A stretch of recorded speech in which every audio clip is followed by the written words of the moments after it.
কেউ খাবার জোগাতে কাজের সন্ধানে দৌড়াচ্ছে, আবার কেউ অতিরিক্ত খেয়ে খাবার হজমের জন্য দৌড়াচ্ছে।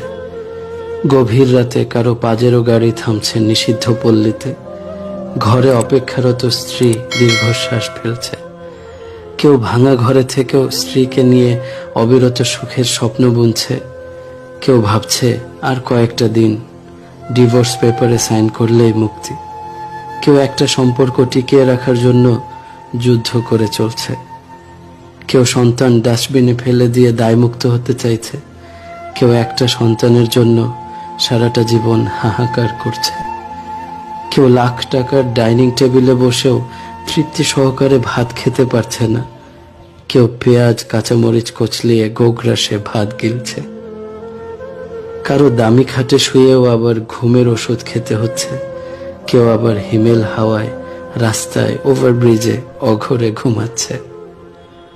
কারো পড়ার টেবিলে নতুন বইয়ের সমারোহ, কিন্তু পড়তে ইচ্ছে করছে না। কেউ পুরাতন বইয়ের দোকান চষে বেড়াচ্ছে পকেট খালি বলে। কেউ বিলাসবহুল গাড়িতে বসে চিন্তিত, সন্তানগুলো মানুষ হলো না, এত সম্পত্তি রাখতে পারবে তো। কেউ পায়ে হেঁটে পথ চলছে, মনে মনে ভাবছে সন্তান তো মানুষ করতে পেরেছে, আল্লাহ চাইলে